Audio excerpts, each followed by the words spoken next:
Lately, man, we've been hearing a lot of rumors, too many rumors if you fucking ask me, about the Makhachevs versus Gaethjes, okay? About the Aspinall versus Gans, about the Barra versus O'Malley. Hey Dana, me and Sterling are playing Xbox, but when you get the chance, I will sign contract for Sean O'Malley quadrilogy. None of this, bro, but it seems like this is a real possibility of the fights that we could be getting for 2025, and it seemed like a few months ago, 2025 was going to be one of the best years, some of the most unpredictable matches, some of the hardest fights to call, you know, Jones versus Aspinall, Makhachev versus Topuria, shit like that, like blockbuster shit. Who's gonna win? High stakes fights. Who the hell knows, you know? And that's the best kind of fights to call, in my opinion. And today it got me thinking, let's go over some of the fights that the UFC kind of already has booked or could possibly have booked, you know, some matchmaking here a little bit mixed in with actual already booked fights. For some of the fights I really do think are just the most unpredictable or the hardest to call, because when you have a Makhachev versus Gaethje, it's just one of those fights where Makhachev's gonna come in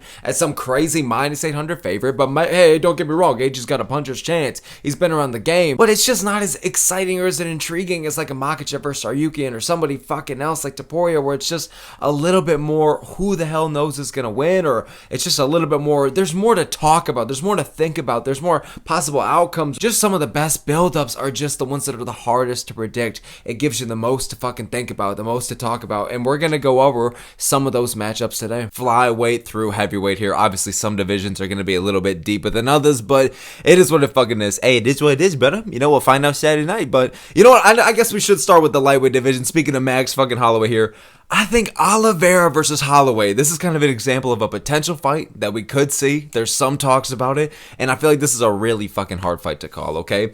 Is Oliveira's grappling going to be able to, you know, efficiently hold down Oliveira or hold down Holloway or get him out via some kind of submission? Because Holloway, man, it is what he fucking is, brother. You know, he's got good fucking takedown defense. He's an amazing Valium striker, and he brings the fucking heat. And at lightweight, now that he's recently been bulking up, we're seeing pack him a little bit more pop to his shot. So Oliveira is a little bit chinny at times, and Matt Holloway on the other end isn't the craziest finisher in the world, but can he fucking crack Oliveira? I can fucking see it. If he's flatlining Gaethje, you know, taking out the big bad Korean zombie, all right? People forget, man.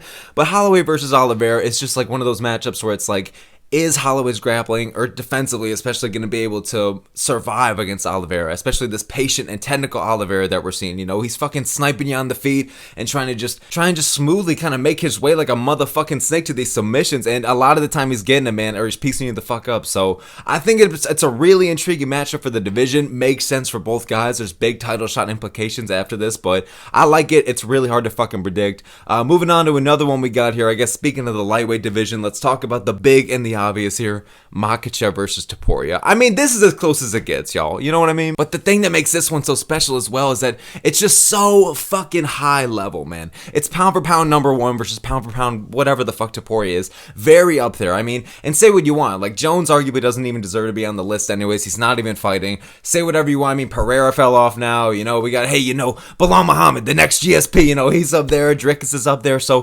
Topuria and Makhachev are running the fucking show. Topuria kind of cleared out the top two featherweights of all time, and Makhachev just surpassed Khabib, you know, brother, the most title defense record, brother. So Makhachev's on a fucking tear. Fan base is blowing up for both of these guys. I mean, Topuria is carrying two nations, and Makhachev's got the whole Caucasus fucking region on his back. So this matchup will bring pay-per-view buys, despite what some people fucking think. I think that this will do big numbers here, and it's a hardcore's dream, but it's hype enough and big enough names to where you can get the casuals invested. Like, I feel like even casuals, you know, even like a super casual, whatever the fuck, they're knowing Makhachev and Topuria, okay? And this matchup, man, like, is Topuria's grappling that he has in the back pocket gonna be able to survive against Makhachev? Because Topuria seems as well-rounded as it fucking gets regardless, you know what I mean? Because the striking's been developing, the power is fucking there, he's got crisp boxing, great technique, he's hittable, yes, like, Topuria can get caught, but I don't think Makhachev's really gonna take out his lights, but I can see a sub from Makhachev. But on the contrary, I could see a fucking knockout from Topuria.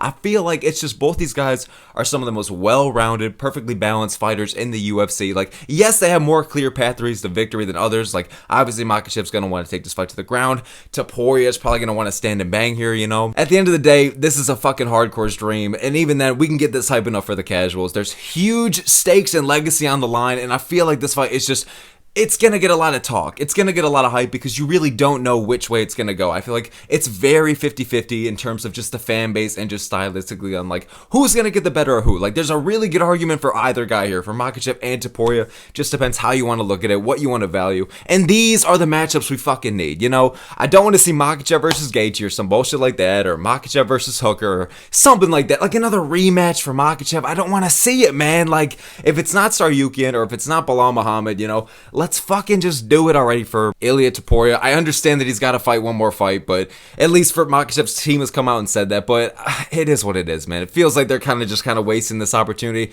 Hopefully we get it sometime this year regardless, but moving on up next now to another lightweight matchup. I'll make this one pretty quick, but Gaethje and Poirier 3. Like, I feel like if these guys were to run it back in a trilogy, I think there's better retirement fights for Poirier, and I think there's better fights maybe for Gaethje, but I honestly think this is a good enough matchup to where I would like to see this get booked. I mean, there's worse matchups for both guys here, so I'll fucking take this. I'd rather see this over a Gaethje title shot. But dude, I think with Poirier, how good he looked against Makhachev, and with Gaethje coming off a win now, and again, winning 3 out of his last 4, we're just not counting the fucking exhibition match or whatever the fuck he described it as. That was a bunch of bullshit, but you know what? He's fighting for his title shot. What the hell am I going to say? But I think the Gaethje Poirier 3 is a really hard fight to fucking call. I know that the rematch, you know, that ended with the Gaethje head kick, the betting odds were kind of close, but Gaethje was like a sizable-ish underdog. I feel like this fight would be really hard to fucking call with, especially where both guys are at right now, especially if Poirier it's going to be in his hometown or whatever the fuck. Gaethje, who the hell knows where he's at, you know what I mean? Gaethje's the guy that apparently is just going to beat most of the fucking prospects in the division, or just most of the old heads in the division, but it's just going to kind of keep losing to the Oliveiras and Makhachev, so it's so hard to tell with Gaethje, man, but I feel like this is a trilogy in a fight that would just be really hard to kind of predict. I feel like there's a fair enough argument for Poirier and a fair enough for Gaethje. Like, maybe Gaethje would be the slight favorite, but again, with Poirier being his retirement fight and it being like the event that's centered around him, if this fight is going to go down, then maybe he'd be the slight favorite here. But I just want to give a quick shout out as well to a really hard fight to call, Chandler versus Pimblett, man. This is fucking tough, man. Like, I feel like I'm going to be going with Paddy Pimblett here, but I could totally see Chandler being the guy that exposes Pimblett and totally just takes his lights out, because Chandler keeps losing, yes, and he fights like a fucking retard in there. He's got the monkey brain, you know the monkey, you know, the little bang in the tambourine and all that shit. That's what Chandler's got going on in his cuckoo ass Looney Tunes brain when he's fucking fighting in there like he's slipping over banana peels, man. He's mentally just doing whatever the fuck comes to him, and against Paddy, man, like Paddy might be able to get him down. It's just, I just don't think his ground game skills, while I think they're good, I don't think they're on the level of Charles Oliveira. And Oliveira, until the 5th round, was very efficient on the ground against Chandler, but I don't think Pimblett is on Oliveira's level yet, you know? Pimblett is evolving in the striking, and he's evolved. I mean, the ground game has been really good, but it's evolving down there as well, man. Like, he's really coming into his own. But Chandler, I feel like, can be that motherfucker that just randomly gets this first round knockout win here. I mean, he's got the power and explosiveness and retardation to do it, so we'll fucking see, man. But just want to give a shout out to that fight. I think it's a good matchup. Could have been better for either guy, but you know what? I'm gonna fucking take it. It's a really hard fight to call, to be honest, and the betting odds indicate it as well. So moving on now, let's talk a little bit about the welterweight division. I mean, we're talking about, hey, you know, I'm the hardest hitting I'm the hardest hitting 170 pounder they got, you know. I swear to God, I'm not shooting any takedowns against JDM. You know, I'm the best boxer in the UFC. Bilal Muhammad, man, I think him versus Buckley, I'm gonna give some shine to my boy Buckley here. For as crazy as some of the shit that Buckley says, man, the talent is fucking there. He's riding a good win streak, and I think him versus Bilal is a really fucking tough fight to call, okay? Say whatever you want about Bilal being a big favorite against JDM or Shavkat being a questionable favorite against Bilal. I feel like if we did Bilal versus Buckley right now, or especially if Buckley was coming off of a win over a Usman or something, I really do think that's a really fucking tough fight, man, and a really hard one to predict, because Buckley has just like the well-roundedness, and he's been looking great at welterweight. Like, his striking is there. He picks it up in the 3rd round and beyond. Well, we haven't really seen him beyond, but he picks it up as the fight kind of goes on. He shows urgency and a good finishing ability, and you love to fucking see it. Like, if he's kind of going into a close decision and it gets to that 3rd round, we've seen him consistently put the fucking pedal on the gas, put the foot on the gas pedal, whatever the fuck. And I feel like against Bilal, who's also really good at pushing the pace, but I feel like he's kind of more consistent throughout the fight with it, it'd be interesting to see, man. man. Buckley's got good wrestling. Bilal's got better wrestling. Let's see how it matches up. Bilal's striking has been developing, you know. We'll fucking see it, man. But Bilal's striking, even though it's been developing, even though the boxing's been developing, Buckley's got the clear power advantage there and just the clear advantage on the feet. I feel like both these guys, it's a hard fight to predict, and especially as Bilal's getting older in age and Buckley's really coming into his prime, so we'll fucking see, man. Moving on now to let's give a shout out to the flyweights real quick, okay? I think Moreno versus Kape for a #1 contender spot. If Moreno beats Urseg, and now that Kape's coming off, I don't know what the odds are, but Moreno I feel like is going to get past Urseg. No offense, you know. Hey, you know, I'm doing this one for the Kiwis, you know, I'm doing this one for the Aussies. I know I was the enemy in Brazil, and I'm going to be an enemy in Mexico.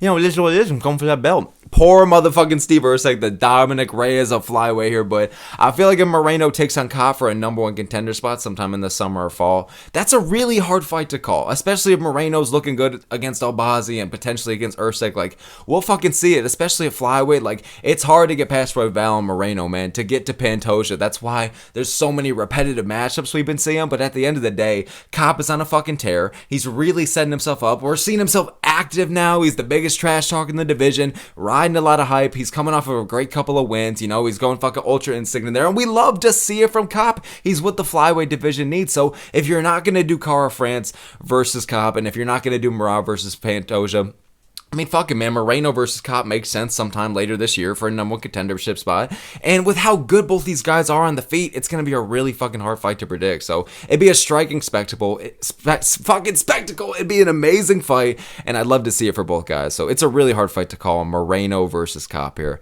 Going on now, let's move up a division to the bantamweights, man. Jan versus O'Malley, the rematch. I know that everyone's saying, oh, Jan would go out there and fucking smoke O'Malley. He's had enough of him. He was one and done, man. O'Malley's got nothing going into this one. Jan's back, baby. Yeah, say whatever the fuck you want, Joe Swanson, but at the end of the day, I think that O'Malley versus Jan, the rematch, if it's 5 rounds, look, let's make Jan a pretty decent favorite, but if it's a 3-rounder, which is what, if this fight was ever going to go down, it would be for 3 rounds. The UFC's not making this for 5. They wouldn't do that for Sean, but at the end of the day, I feel like that's a really fucking hard fight to call, man. Say whatever the fuck you want if you thought Jan won, but the fight was close enough to where O'Malley could have won, man, or, I mean, well, he fucking did, but I don't think it's that crazy of a take. I'm sorry to say that O'Malley won the fight. Like, he won round 3, Jan won round 2. I believe it all comes down to round 1 and how you want to score that. It was a really close round and both guys were piecing each other up, so I don't think it's that crazy of a decision. Like, yeah, Jan dominated the second, but if you look at the fight as a whole and if you're scoring round by round, I'm going to stand my base on this, you know? I fucking think it was a really close fight,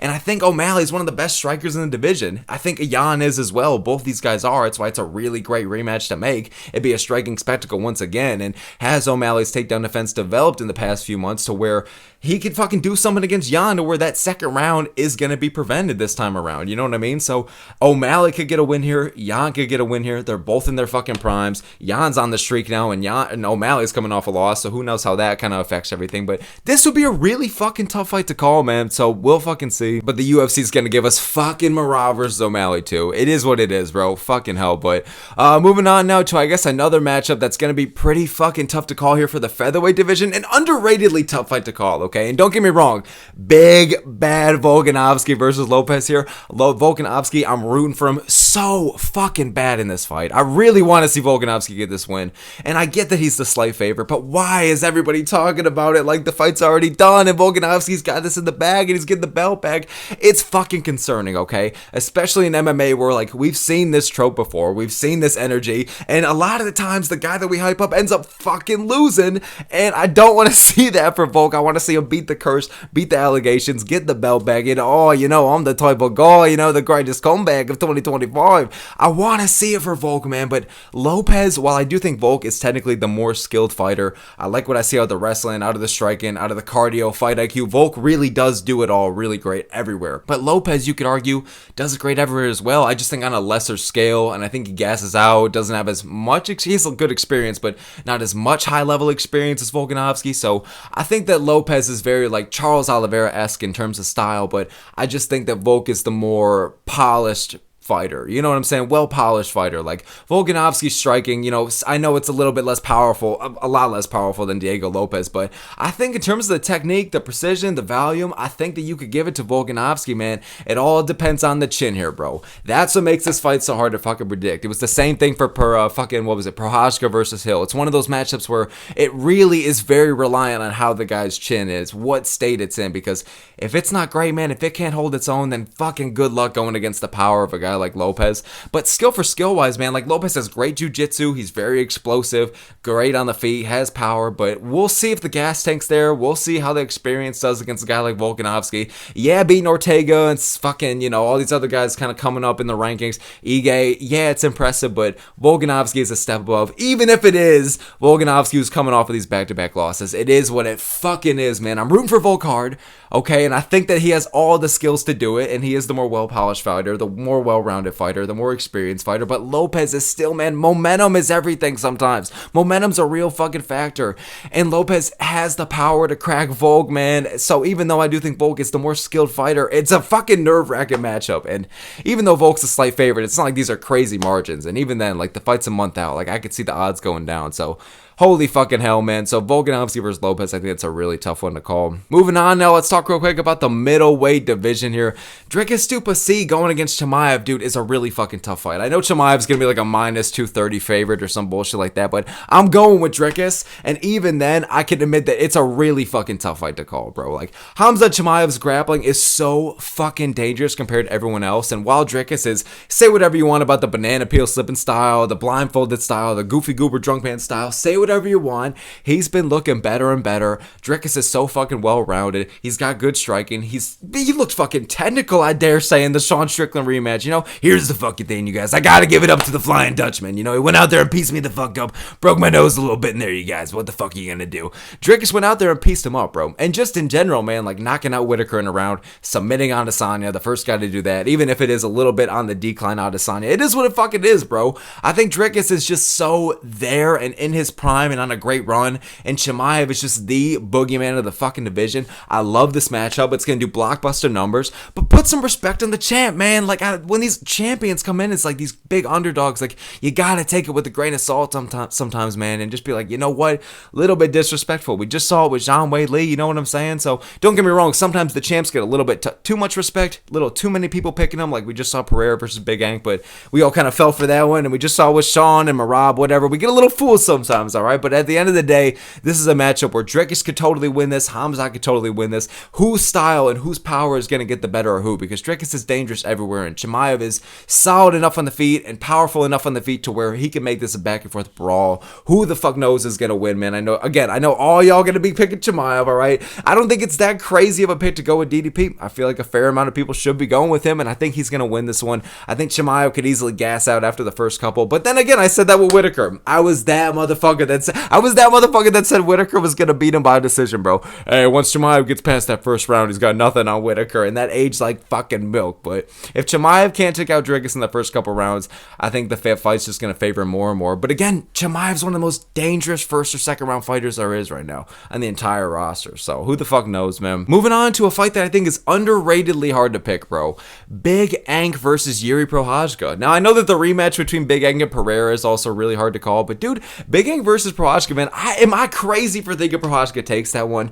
I don't think he's going to be the favorite or should be the favorite, but I think Prochazka is well-rounded enough and dangerous enough and just high-level enough to where I could see him beating Big Ank. And light heavyweight's one of those divisions where I could see the belt kind of just hopping around. Like, now that, we have the Jones and the DCs and the Pereiras, that kind of, when they run it for a long time, but, who the fuck knows? We see periods of times where the belt just kind of gets hopped around. I mean, speaking of Prochazka, we saw it with him and Hill for a while, and Glover and all that shit, and then Blachowicz, so this division's kind of just, it plays a little bit kind of all over sometimes, and Prochazka just, I think the biggest thing that was holding Pereira back in the fight against Big Ank was just, he was very timid in there, wasn't really going forward. Big Ank was dictating the pace, the pressure, he had the speed advantage, he was dictating where the fight went, and Pereira, man, I just don't think Prochazka would do that. Like, I think Pereira is technically the superior fighter to a guy like Prochazka. Fuck, he beat him twice, but I think Prochazka is just balanced enough everywhere, and he doesn't know what the fuck it's like to be timid. He gets the fuck after it, moves forward at all times. He has an insane finish rate and finishing ability, and he gets the fuck after it, man. So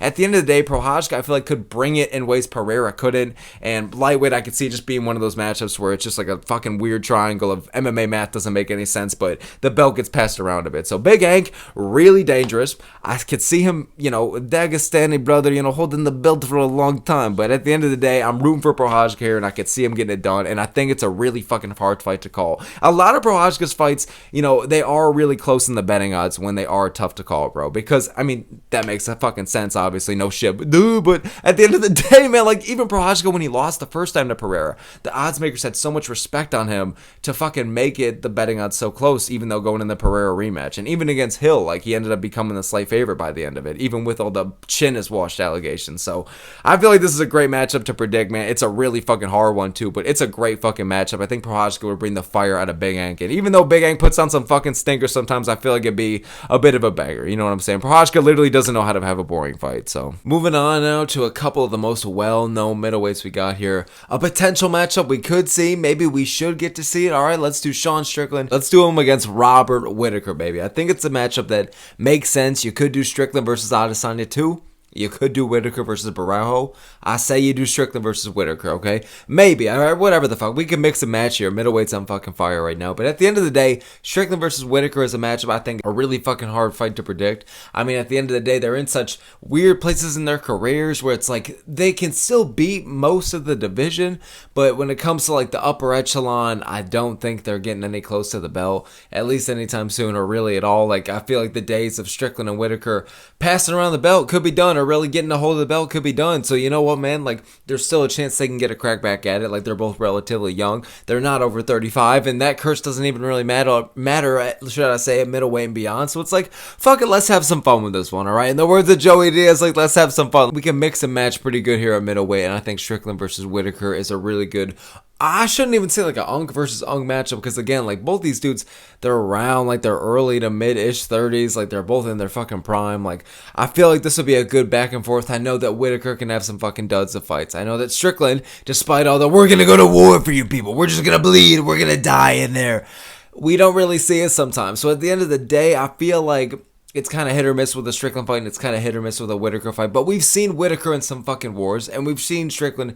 in some really fun fights as well. So at the end of the day, let's hope this is on one of the funner sides of the fucking coin flip here, because I think at the end of the day, rankings-wise, and just kind of like where these guys are at in their career-wise, it's a hard fight to predict, because again, both of them coming off of losses, but before that, they were looking pretty good. So at the end of the day, it's like, who is just going to be able to get back in the win column, and who is just going to be looking like they're never going to see the days of a title shot again, you know what I'm saying? So I feel like this fight would relatively just play out on the feet. Maybe Bobby Knuckles was shooting for a little takedown here and there, but other than that, man, I don't know, man. I feel like it would just be kind of a back and forth on the feet, very kind of patient, technical battle. Hopefully it could be a little bit of a war. If Sean gets the fuck after it with a point to prove, and Whittaker gets the fuck after it with a point to prove, I feel like it could be a really fucking fun fight. I think it's a good fight that we could maybe see sometime this year, and maybe it is the right fight to be booked next, but I think it's a fun scrap. It's a really fucking hard one to predict. Every time I think Whittaker, then my mind switches to Sean, and vice versa, you know what I'm saying? So moving on now to one from the light heavyweight division. It's the main event of UFC Missouri, you lucky bastards. A stacked fight night card, alright? Headlined by Jamal Hill versus Khalil Rountree, man. I think Jamal Hill versus Khalil Rountree is a really fucking tough one to call, okay? Like, it's one of those ones where Jamal Hill just keeps getting in. The odds makers love to pay respect to Jamal Hill. I don't know what the fuck it is, alright? Maybe they really fucking love that Glover Teixeira win or whatever the hell, a little bit too much. But at the end of the day, man, it was basically pick'em odds going against Pereira. It was basically pick'em odds going against fucking Prochazka.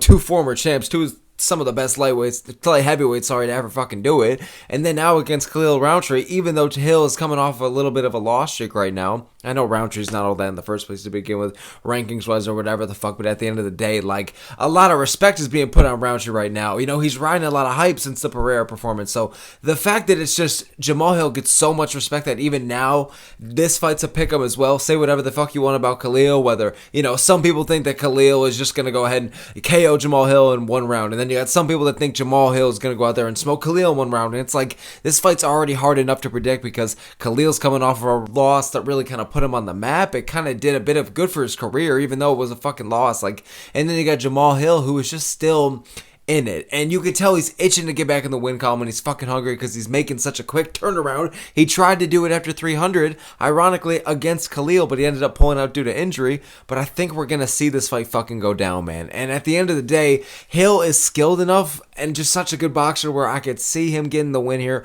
But Khalil is just riding momentum, and momentum's a real fucking thing. And he's got dangerous Muay Thai as well. I feel like this is going to end in some kind of fucking finish, but I'm leaning towards Khalil. I'm surprised that it is this close of betting odds, but like it really is like that close of a fight. Like, because then again, like whenever I think of Khalil, there's 10 other counter arguments of why I should be going with Hill. So really like this as a main event. It's a fucking barn burner. It's gonna end, I feel like, in a brutal finish, and it's really hard to fucking tell who's gonna get the win over the other one. They're both in, you know, similar-ish spot. Well, not even fucking really, but they both got a fucking point to prove, and they both got the power to really fucking do it. So moving on now to the last one we got here. You know, I had to fucking include Jon Jones versus Tom Aspinall. Hopefully we get it, baby, but at the end of the day, I'm not very confident in that. It's just looking like every day I wake up and I'm like, oh man, maybe we're gonna get some big fight news. You know, I feel like it's very hit or miss this year. You know, for every 312 there's a 314 for pay-per-view. So, and for every fucking Apex card there's a fucking, you know, stacked fight night. So it's been very on and off this year. 2025 isn't really the year I think that a lot of us were. Basically, there is no Jones versus Aspinall, I think, going down, but we can hope so. This is the fight that 2025 needs. We need someone like this, you know what I'm saying? But I don't know if we're gonna get it, man. But I gotta give a shout out to how hard it is to fucking predict. Now, I really do believe that Tom Aspinall would get like a second round KO over Jon Jones. I think that it would be a very competitive fight for how long it lasted, but I just think that Aspinall has such fucking insane power and speed for a heavyweight, and at the end of the day, Jones, while he's the GOAT, I gotta admit it, alright, my least favorite fighter on the whole roster, but I will admit the motherfucker is the GOAT of the sport. I think that Aspinall's the guy to do it, okay? I just don't think we're gonna see this fight go down, and it breaks my fucking heart because there's so many things that, you know, Aspinall usually doesn't have to face that Jones is gonna bring out of this fight, and the same is said for Jones via Aspinall, you know what I mean? Like, both these guys can bring out each other's weaknesses, and both these guys could be the answer to beating the other one, you know? Like, both of them seem invincible, and when you have, you know, these invincible versus invincible aura matchups here, like, you gotta fucking love it and you gotta eat it up. And Jon Jones is just, I think, on his way out. But if this fight were to fucking happen, it'd be amazing to see because I think Jones can really take Tom into deep waters. You know, he has the wrestling, he has the fight IQ. For as dumb as the motherfucker is outside of the cage, he's got some good fight IQ in there. So I can't argue with that shit. But at the end of the day, Aspinall just has the power and the athleticism to be able to take out Jones. And he has the momentum and the age. And it'd be an amazing matchup. They both have edges over each other. And, you know, it's such a high level matchup of the new generation versus the old. But let's hope we get to fucking see it. It's just a hold up from Jon Jones' side with the money and all that bullshit. But at the end of the day, man, that is going to be it for this video. I'll try to go over pretty much the big bad matchups, pretty much the main matchups here. For some of the fights that I think are really the hardest to predict right now that the UFC has going on or could have going on. So thanks so very much for making it this far into the video, y'all. Appreciate y'all a lot for that. All the Smoke MMA here. Let me know your opinions in the comments below. What do you think of some of these matchups? Like, where did I hit? Where did I miss? Where were they good? Where were they bad? And let me know some of your kind of most hard to predict matchups, most unpredictable matchups in the comments below. Which fights do you want to see out of the UFC that you feel will be the hardest to call? So let me know in the comments below. Appreciate y'all so very much for making this far in the video. All the Smoke here. Appreciate y'all a lot, and I will see you all next time.